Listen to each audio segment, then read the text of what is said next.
Hello, my friends. This is Tracy Sue, and you are listening to What Would Tracy Sue Do?, where we ask better questions about things that matter. I'm sitting in the parking lot right now. It's an empty parking lot. It's in front of the Human Services Building for the state of Colorado. It was already time for me to update my income information for Medicaid, and I'm nervous, so I'm coming to the office before they open to make sure that I do not violate any quarantine rules. I'm hoping they open today because I've had some issues with the website. I'm sure there are plenty of people trying to also, now that everyone's unemployed, seek benefits for health insurance in particular. Yeah, it's an interesting world that we live in today. And one thing I've noticed is the temptation, it was already there, I'd already been noticing it, of everyone to say, look at the bright side, before you get a chance to look at the dark side. There are fears. Right now, most of them seem like rational fears. There are fears about getting sick. There are fears about losing loved ones. There are fears about protecting loved ones. There's fear about not having enough money to support our families and to be instantly unemployed. There is fear. There is also anger, because how could this happen? Like, I'm angry at a system that is not built for humans. It's not built for citizens. It is built for serving a very small group of people who are getting a lot out of what I call corporatism, as opposed to capitalism and the free market. This is not a free market. And my biggest fear is that we don't make systemic change. That's my biggest fear. My biggest fear is that we'll go through this, we'll watch the world fall apart, and then we will believe them when they tell us that capitalism is the only way to get another job. That bailing these gigantic corporations out by giving them billions of our money so that they can re-employ people, that's what's terrifying to me. Because I lived through 9/11 and I was a magazine journalist, a travel magazine journalist. That job doesn't exist anymore. I've had to make what I could with my skills, and that sure has been a whirlwind, trying to make a living as a writer in the last 18 years. I've raised an adult human to the age of 18, and I know that things did not go back to that normal, and they never will. And for a long time after that, I had a very long grief period. And I say very long, but when I look back, I think, God, of such a magnificently ginormous change in humanity. Like, for all of humanity, there's this magnificently enormous change. And I grieved for about 5 years, and it was pretty complicated grief. I grieved, that was my car. I turned it on to see what time it is. I still have 20 minutes of sitting out here in the parking lot. I'm trying not to infect anyone or be infected, or wait in long lines and sit in a lobby with a whole bunch of people. So I'm out here by myself before they open, hoping that they do open. So back to change, like 9/11, I knew nothing was ever going to be the same, but that has to be grieved. It must be grieved. And I think if we grieve, we can move forward with something more useful and legitimate. Back then, the advice was, go shopping, spend your money, buy things, let's pretend like we're going to get this back. It's never, ever, ever going back. people. It's just not. It's not going to go back. And we don't want it to go back because guess what? It wasn't working. It wasn't working, but there was no clear exit.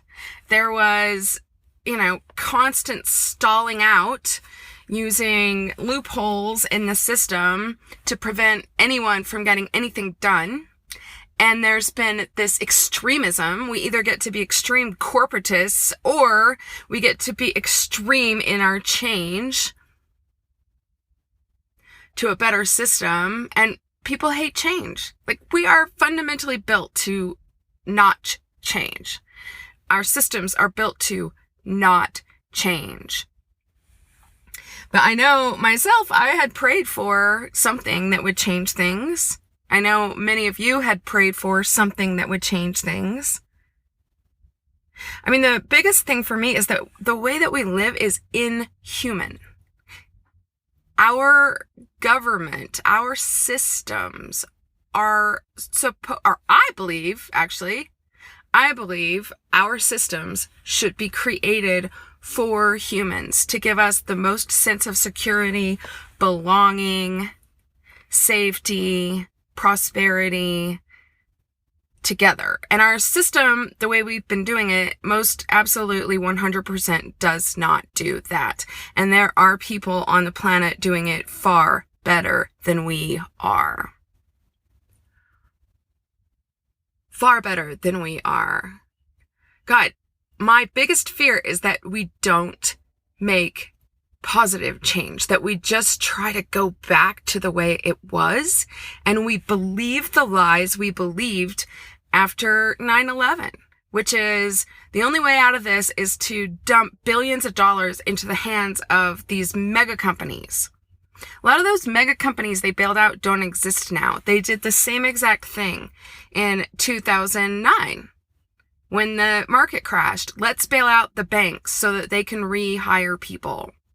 Rehire people is going to be the line that they use. That's a gimmick. That's not true. And it's never going to happen. Both of those experiences, those jobs, they don't exist. Those companies, they don't exist. In 9/11, I worked for a magazine. It was a trade travel magazine. So corporate conventions and meetings is what I wrote about. Had some pretty killer perks, like going on trips and writing about different locations in the world.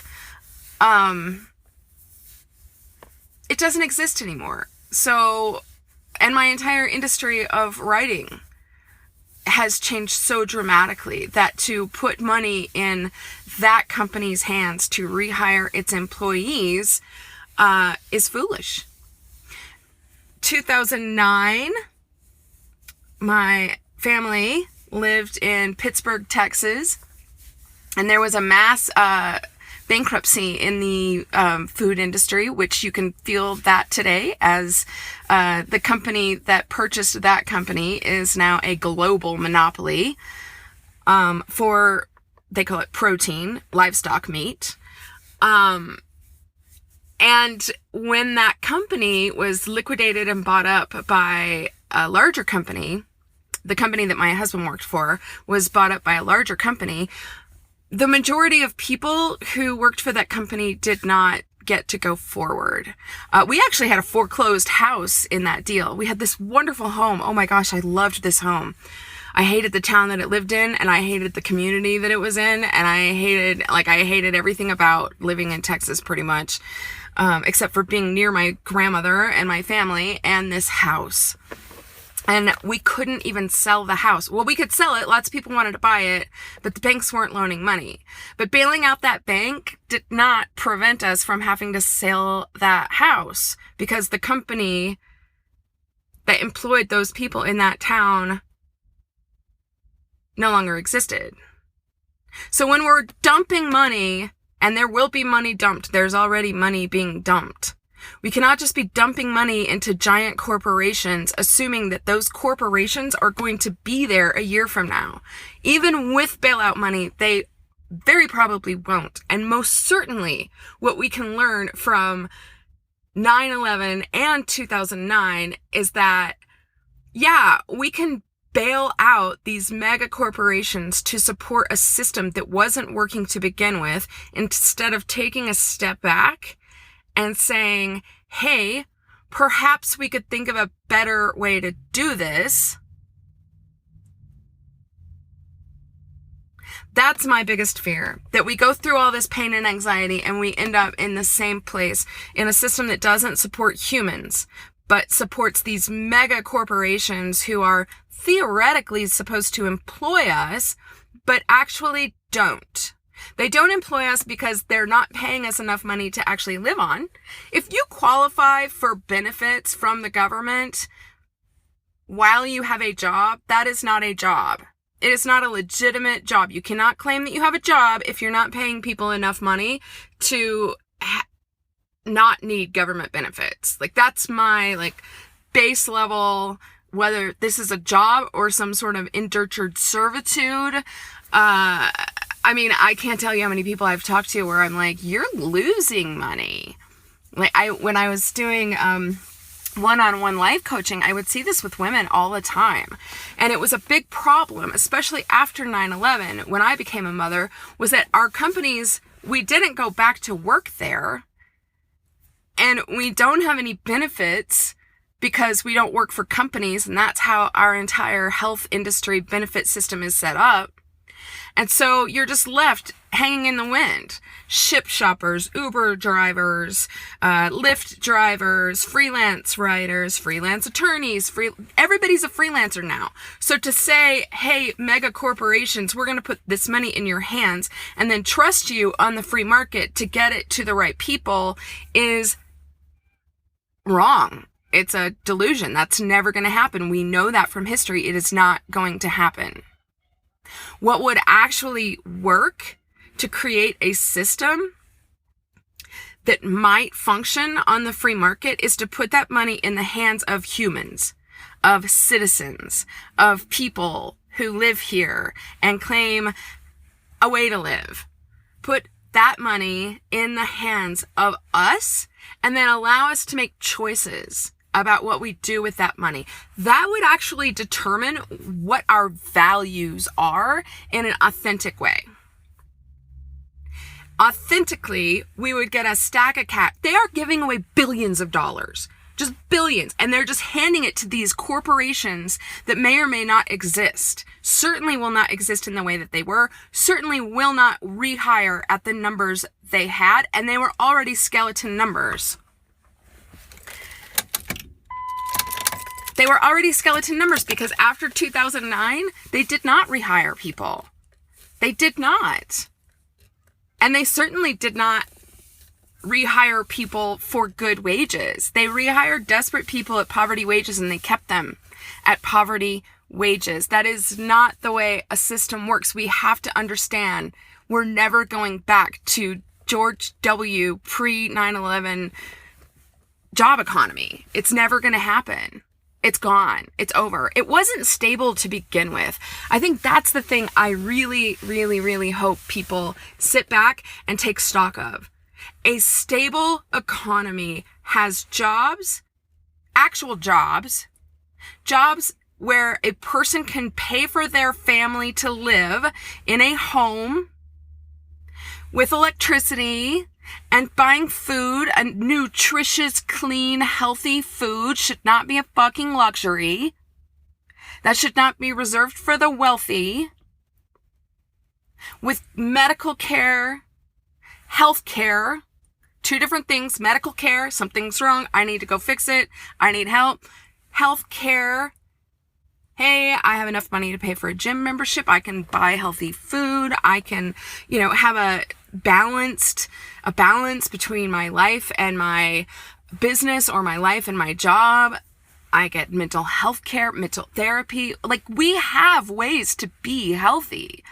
It's just that only the wealthy people, the privileged people, have had access to them.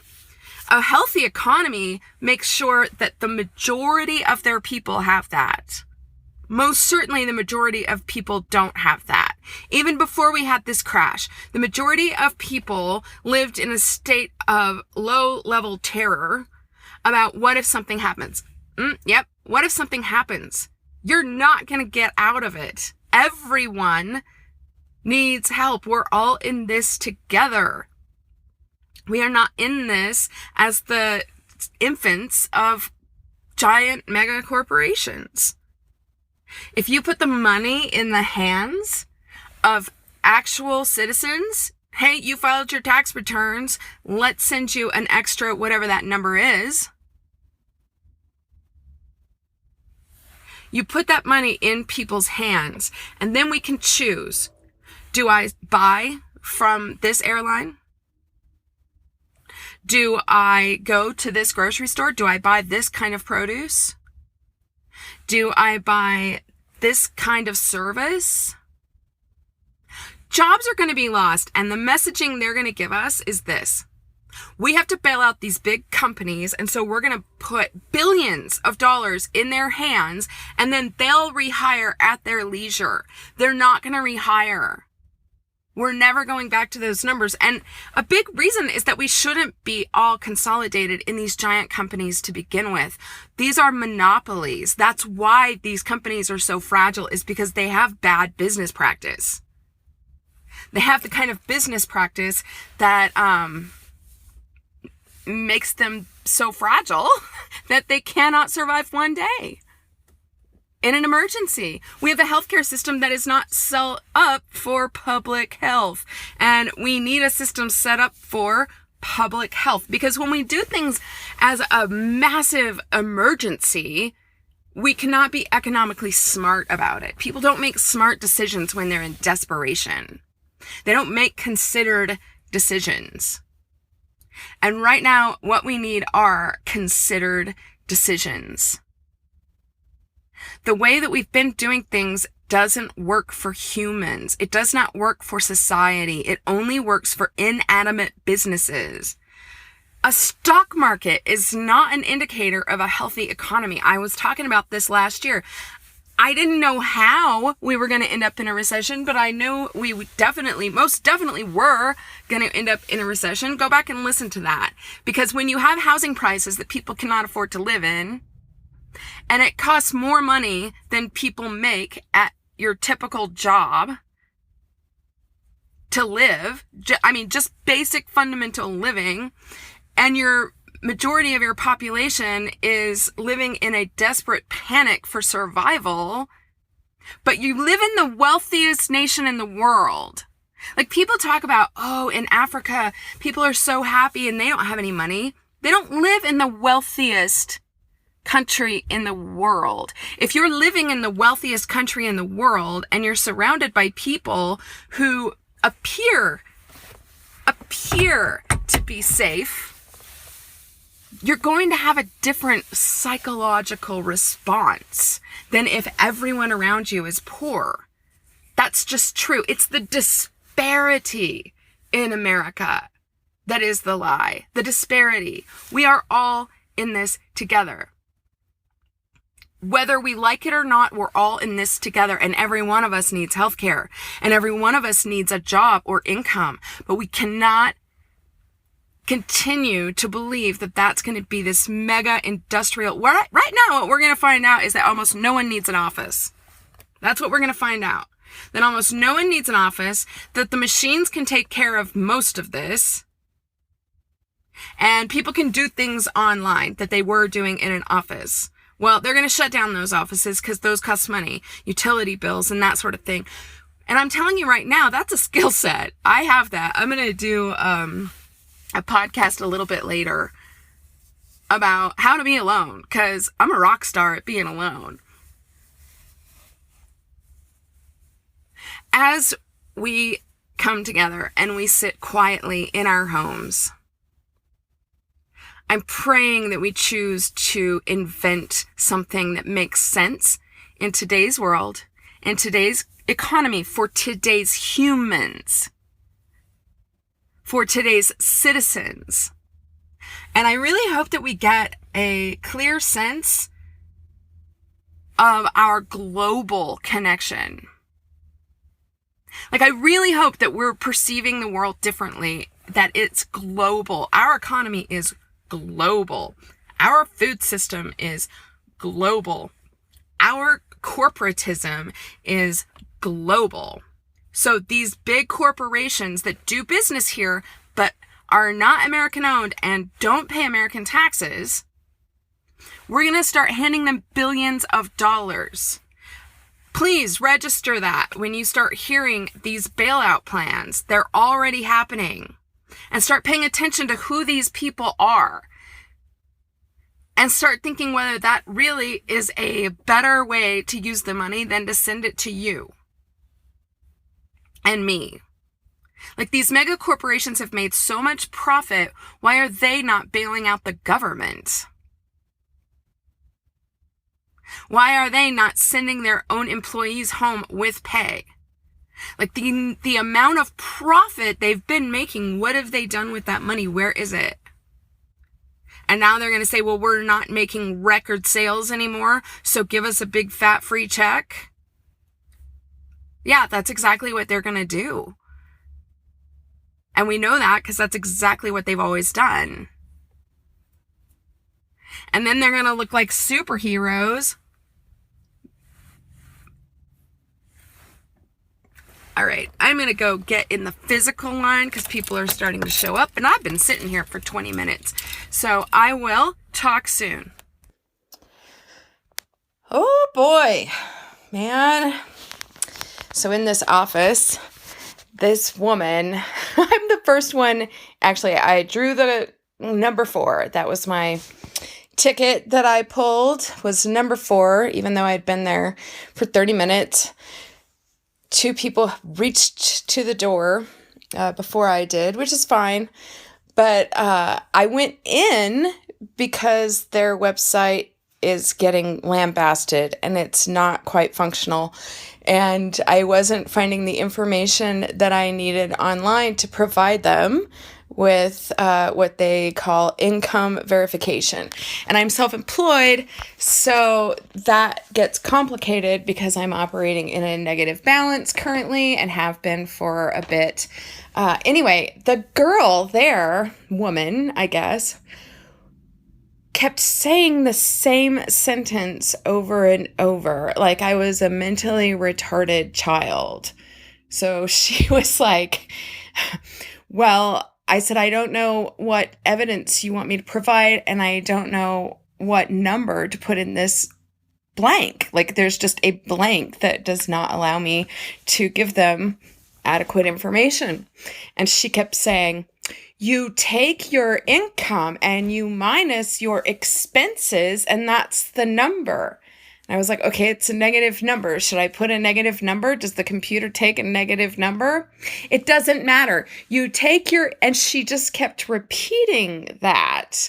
And I just looked at her with a smile and I thought, you are going to have a very, very, very long day because I am the first person you have spoken to, and already you're so impatient that you can't choose another sentence. And I've noticed this in communication lately, that when people understand something, they are frustrated when the receiver doesn't have equal information, right? So here's what the deal is. I don't understand what the deal is. And then here's what the deal is. Exactly the same way is not going to explain what the deal is. Anyway, guys, be kind to the people who are trying to help you, and be kind to the people you're trying to help. This is going to be an impossible situation that, honestly, I don't think that income should be required. I think it should just be everyone. I have a friend who makes quite a bit of money, and we were simultaneously going through the same health problems. And for her, it was getting very, very, very expensive. While for me, it wasn't getting expensive or not expensive one way or the other, because I do have Medicaid.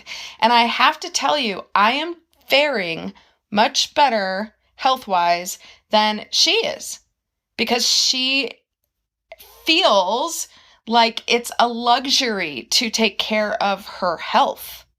Most people feel like it is a luxury to take care of their health, to eat clean, healthy food, to have access to basic medicine, like basic scrape the gingivitis off your gums, basic, I have to take a high blood pressure medication, basic, my thyroid's malfunctioning and I need to take medication for that every day, basic diabetes.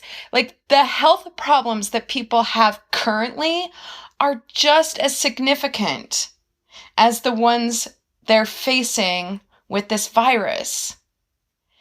No one is exempt. No one is exempt from this fear. And I hope that we can look at this virus and we can say, wait a minute. Even though I am a healthy person at this age, I still need access to healthcare. So the argument that some people take from healthcare more than other people do is, yeah, that's correct, but you don't know which one you are until the end. You don't know if your health habits, your positive, healthy lifestyle is the thing that is going to keep you out of our medical system. You don't know that. I don't know that. And this virus is a really good way to relook at that and to say, oh, okay, so, I exercise, I eat the right foods, I eat as healthy as I can. I certainly don't eat all clean food, that's for sure. I'm sure you don't either. I know one, maybe 2 or 3 people, one parent who can afford to do that for her children and herself, to eat only organic, only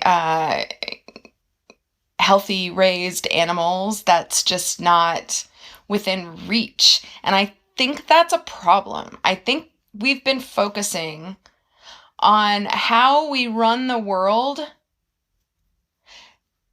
in a way that does not see the world as being for humans. Do you understand what I'm saying? We've been seeing the world as being for business, right? A healthy economy is considered to be about business, about whether businesses are faring well. When the only reason an economy needs to exist at all is because it needs to serve the people. An economy is meant to serve people. Businesses are meant to serve people.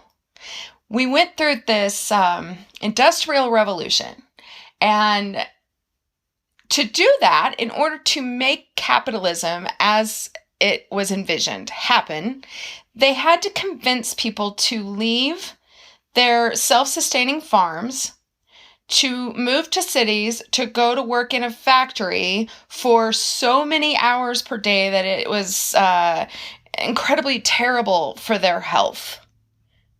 And they did that because they wanted things produced in a manufacturing sort of way, like just jam it out. Here's a system, jam it out, we make widgets. Here's how you make widgets, we need 1,000 people to make widgets. In order to compete with the next company over who also makes widgets, we're going to pay our employees 5 cents an hour more than they do, right? So this goes along for a period of time. We've been coming out of that period of time since 9/11. I would say, is like a sort of the marker where that stopped being how we do it. And we have been in the midst of an automation revolution that has shifted our employment. The way that we are employed is not the way we were employed during the Industrial Revolution. And the way that we have been expecting money to work is not the same. Our current quote-unquote capitalistic system is based on a system created for the Industrial Revolution to force people out of their farms or their small villages into cities so that they would work in factories for an hour pay and benefits. That period of time is over, and we've had these moments over the last 50 years, these moments where we have understood that's over, and yet we have, in our panic, responded to the government's pleas to bail out these mega corporate titans in the mistaken assumption that those people were going to then return the money to people. They didn't, they won't. They didn't and they won't, because how we're living and how we're making money is different. It's not ever going back. We're not going to divide into small tribes. That's not going to happen. I hear people say that all the time when they're talking about global warming. We're not meant to live like this in cities. We have to go back into small tribes. That's not going to happen. That too is unrealistic. We have a population number and a resource number that cannot sustain that. I certainly do not hope that huge portions of our population dies off. Like, this is natural selection of nature. Nothing we're doing right now is natural selection of nature.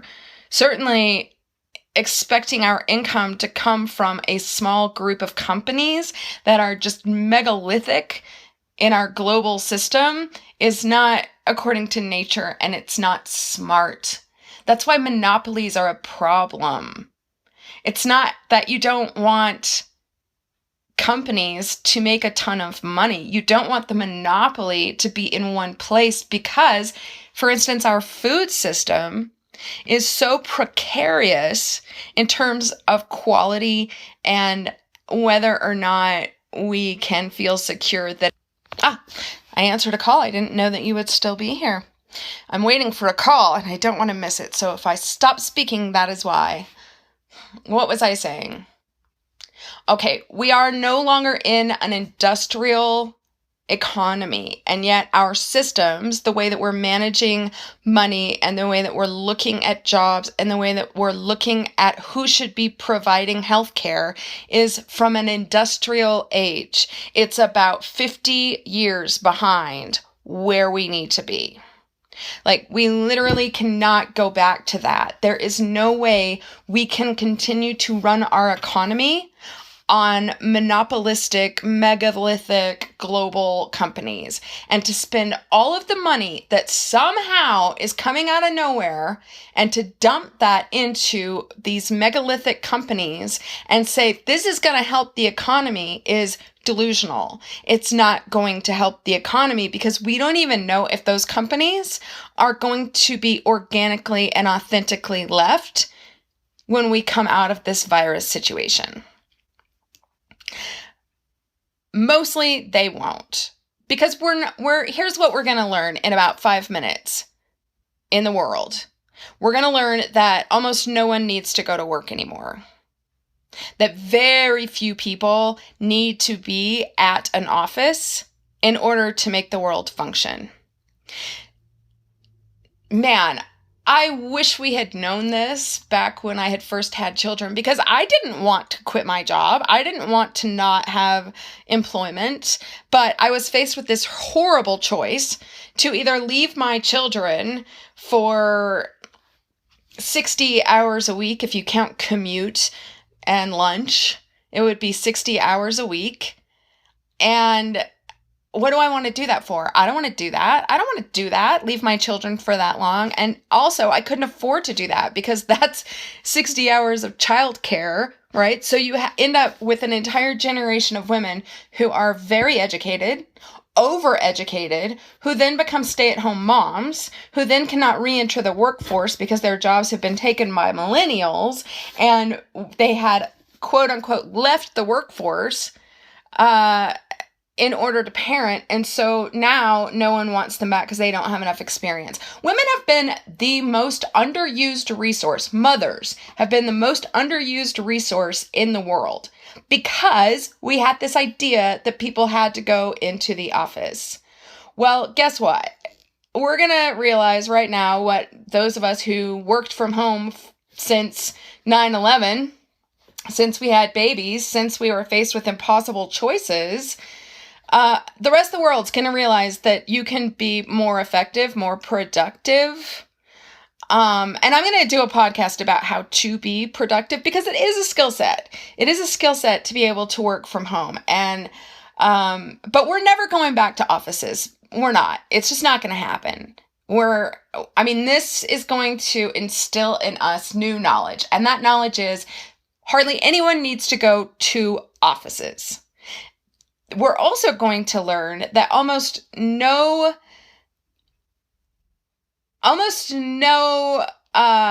products need to be sold in person, right? Like, man, I've been sitting here. I need a couple things. I'm a big journal writer. I write journals and I've realized that I'm almost out of pages. So I need to find some journals. And I'm like, I feel guilty buying them from Amazon because I want to buy locally as much as I can, but also I can't go tromping around retail stores in order to buy them, right? What we're going to start to figure out is no one needs to go to an office and no one needs to go to the store. And that means no one needs to man the store. And that means no one needs to, pay for infrastructure. Like, this is going to change things so dramatically. And we don't know how. And the more on our own we are in terms of just basic being alive, the scarier and the harder it's going to be. This would be a fantastic opportunity for the government to simply declare, okay, Medicaid for all. Right now, Medicaid for all, because this is going to get so confusing and so complicated as people start to die off that the insurance industry isn't even going to keep their head up. They're going to ask for a whole bunch of bailout money when why give it to an insurance company? A company is not people. Instead of incorporating that insurance company into a healthcare for all system. This is the perfect opportunity to do a healthcare for all system because things are going to get so murky and so dark in terms of who should be paying for what with this virus that the insurance companies are going to claim that they're going to go bankrupt.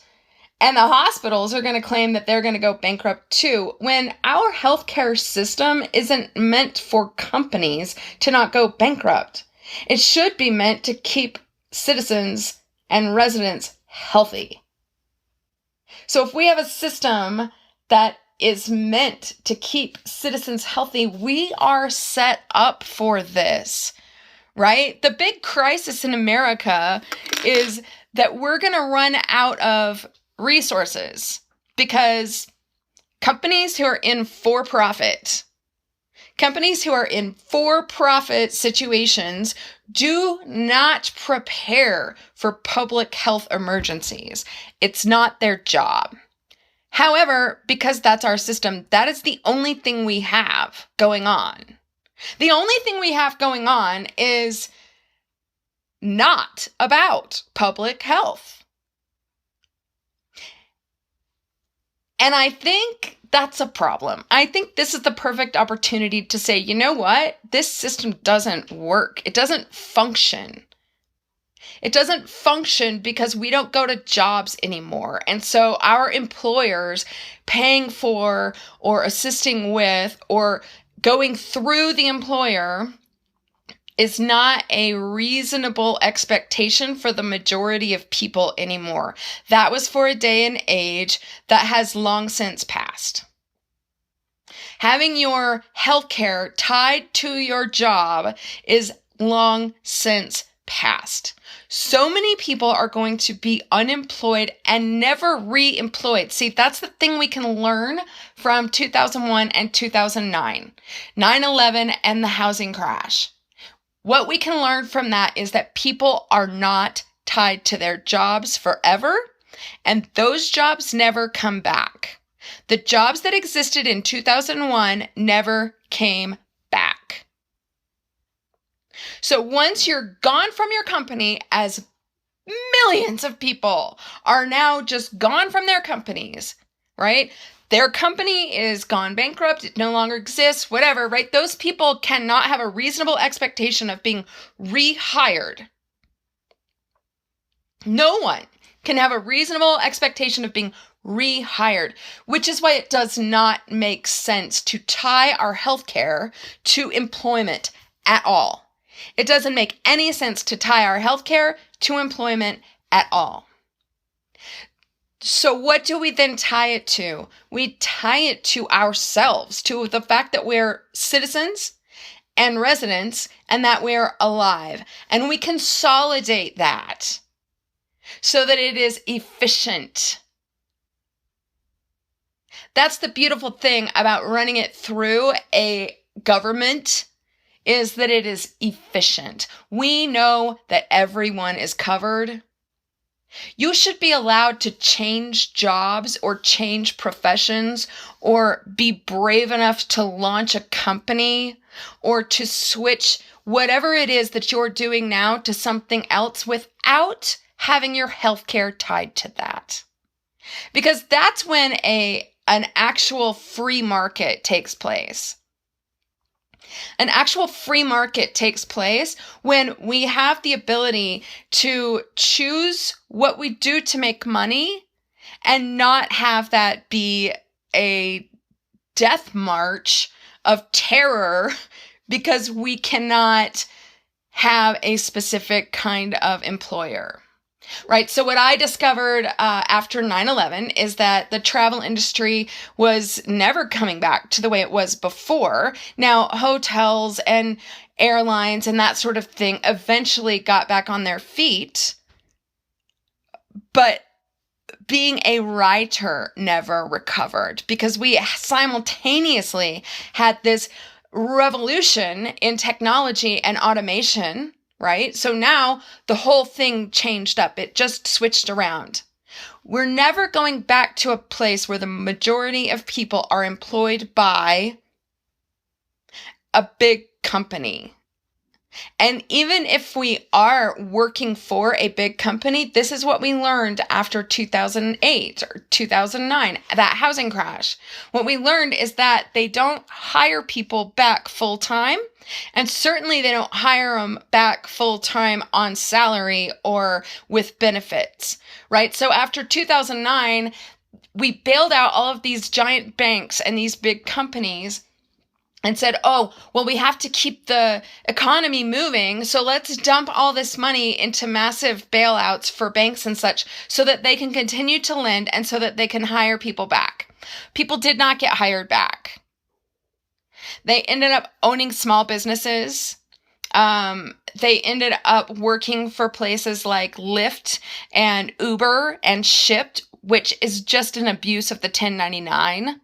Okay, and folks, if you are starting to order things from Lyft and Uber and Shipt and Postmates and DoorDash and all of these delivery services, if you do not tip, you are going to hell. I'm going to tell you that right now.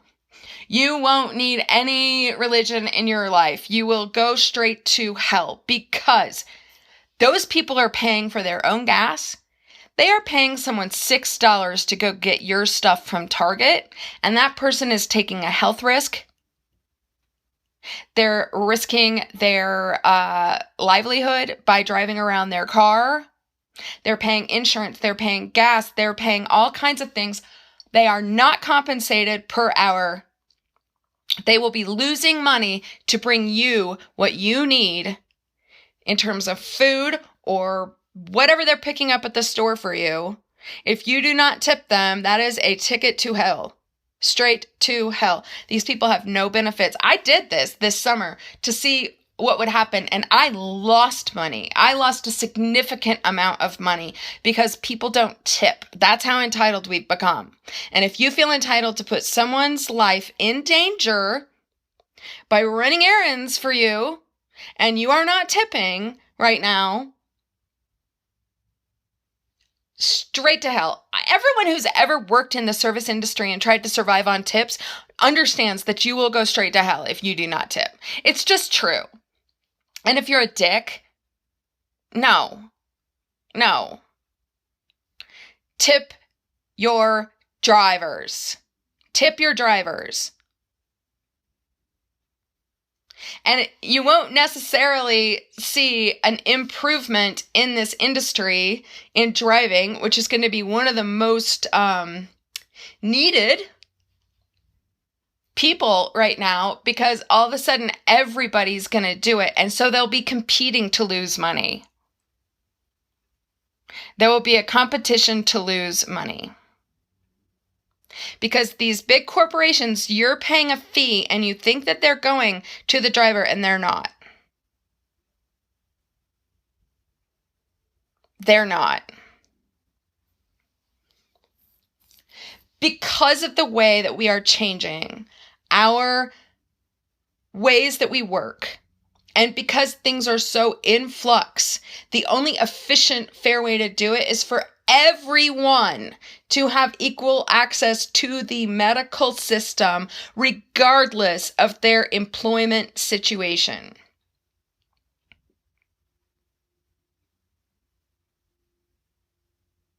We cannot have millions of people uninsured and expect that not to have a disastrous effect.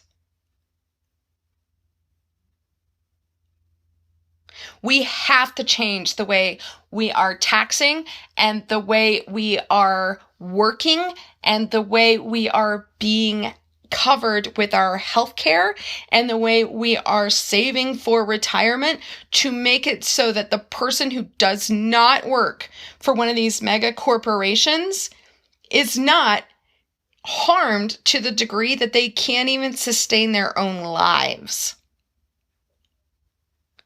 We're in this transition away from this industrial way of working.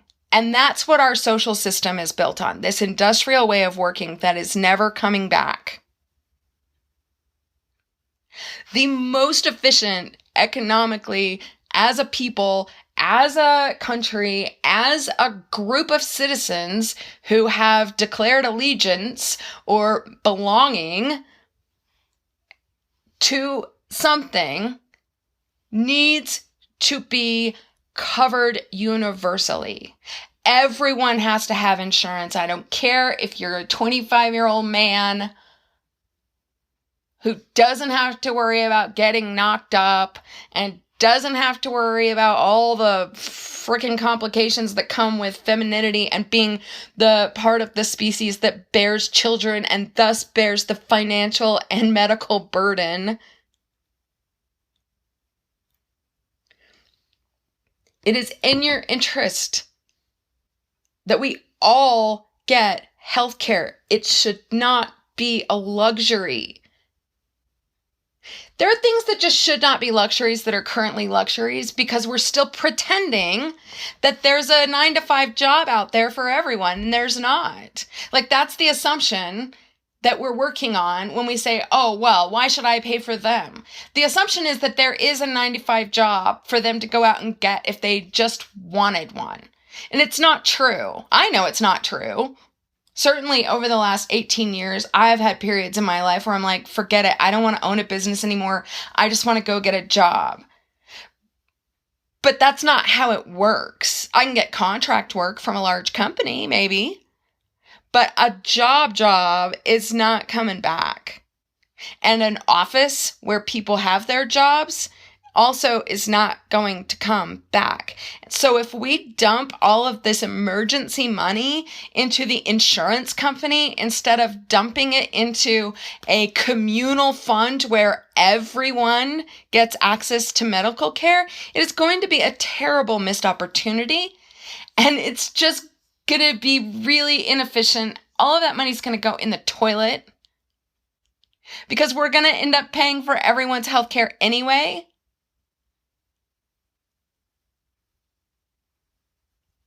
I'm hoping that we're paying attention. I'm hoping we're noticing that fear, right? Everybody's having fear of some sort. And let me tell you this right now. You do not have to put a positive spin on your fear.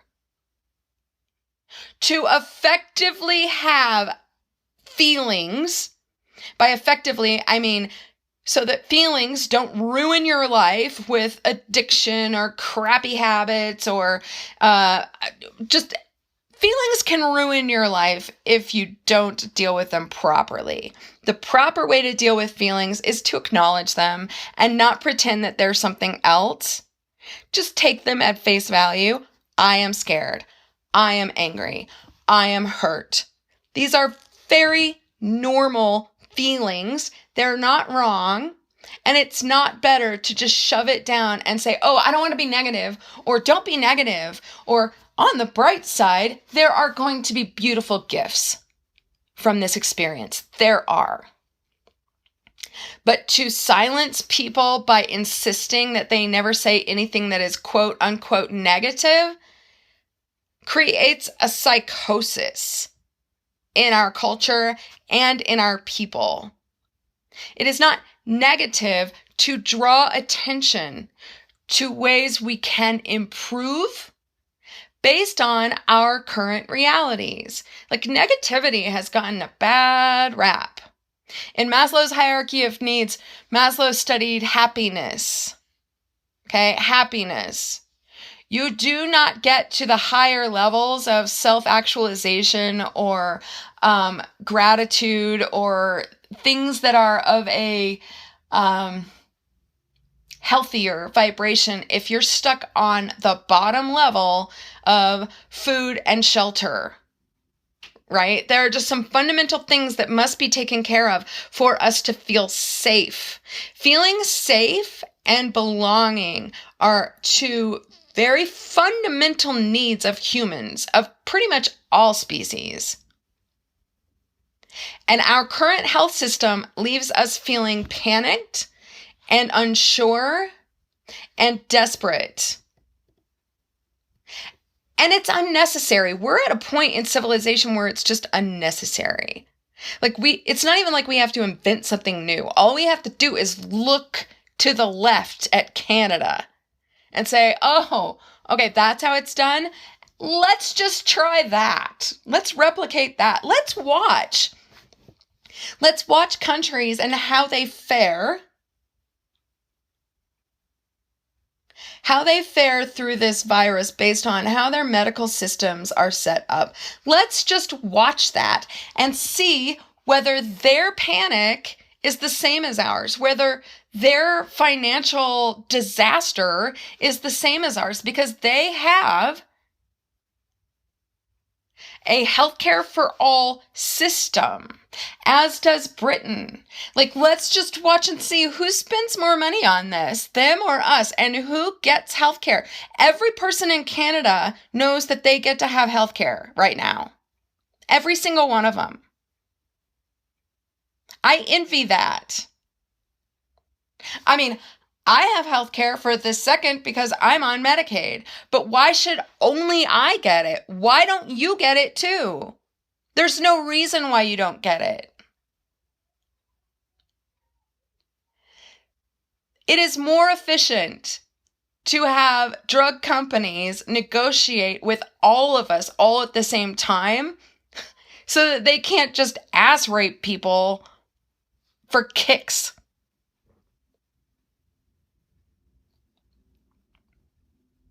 It is incorrect to say that innovation only happens when people are desperate. That is incorrect. And watch how incorrect that is as we go through this crisis. Open your eyes and look and see who is offering what. People have a fundamental desire to offer their gifts. In working with people as a life coach, what it boils down to is that people have a fundamental need to feel like a productive member of something.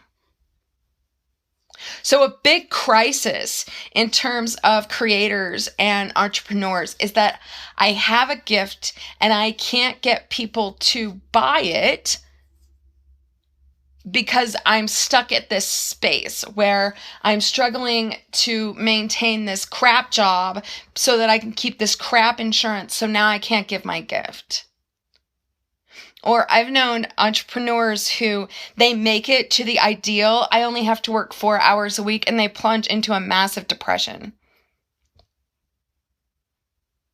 They've automated everything in their business and put systems around it so that it really doesn't even require them, right? They've reached the American dream of, I don't even have to work for money. And they plunge into a serious depression because now there's no reason for them to give their gift, to be productive, to use their skills.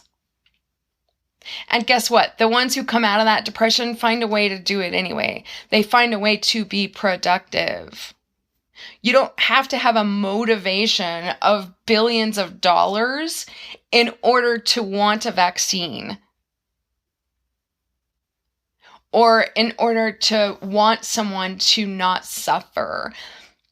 That is a lie that corporatism has perpetrated on humanity.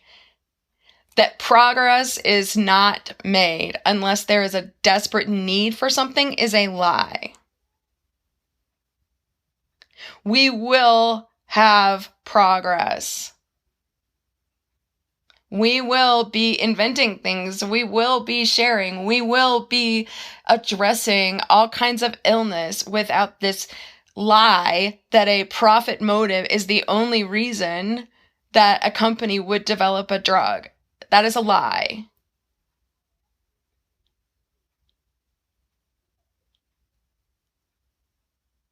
That is a lie. We have been misdistributing. How about that? Misdistributing.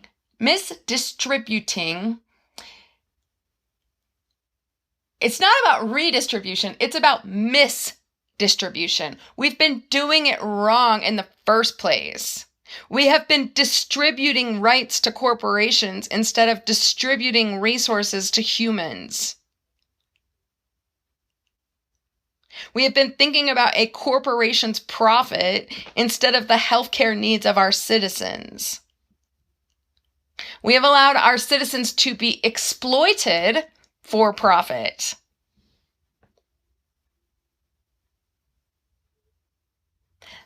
We have been misdistributing, wrongly distributing our resources to redistribute that, as conservatives love to say, like it's a crime. The way they say it is a crime, as if whoever had it, these big corporations who were just look at insulin. It is not a new invention, and yet people are dying because they can't afford insulin. It's an unnecessary problem.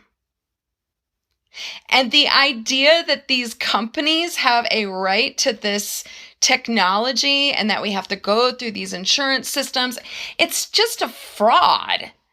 It's not true. They don't have a fundamental right to that.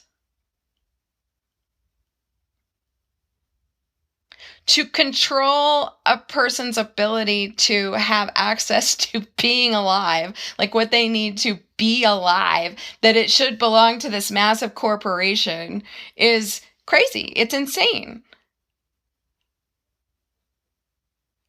For us to throw money at these massive corporations and expect them to fix the economy is insane.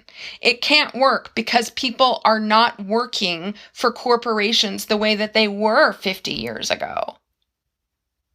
So to continue to act as though that is going to be what we're returning to, and to give all of this emergency money to these giant corporations and these big health companies instead of to us, to people, to be able to, yes, maybe start that thing. To be able to have everyone covered. 30% of surgeries are elective. 30 to 40%. I saw that on the governor of New York was talking about shutting down surgeries, elective. 30 to 40% of surgeries are elective. It is not as though we won't have any private medical system, because of course we're not collectively going to pay for someone's nose job or breast implants, right? So a universal healthcare system should be efficient, easily accessible, dependable, have our public health emergency situation taken care of. And then, of course, there will be upsells. I mean, I have friends who also have, in addition to in Canada or any other universal health system, they also have private insurance for various things that are important to them. But no one is afraid that they're going to die if they don't work for a Fortune 500 company who can afford to contribute.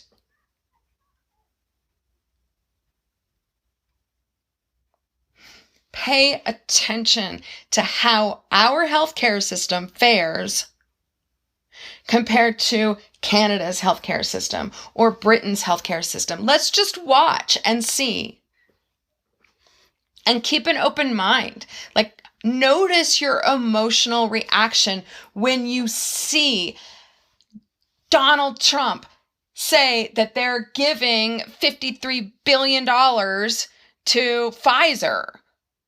Like, notice. And then also, here's another thing that I've been doing is looking up who owns these companies. Who owns these companies? Because what I've found out recently about who owns what is not making me want to support these companies, but they're so megalithic, they're so gigantic, and they cover so many different areas. There are certain companies on this planet that you could not boycott if you wanted to. I think that's a significant problem. You could not boycott it if you wanted to. That means it's a monopoly.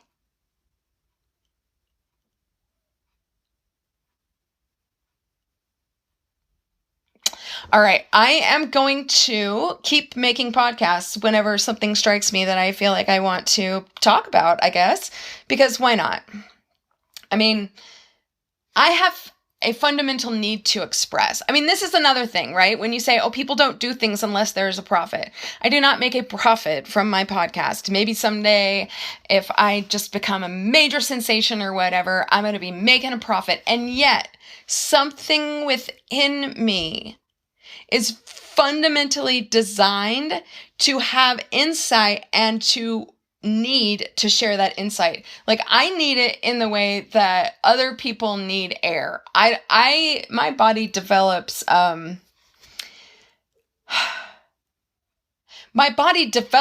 weird, weird things like biting my tongue if I stop communicating in a way that I'm just meant to do.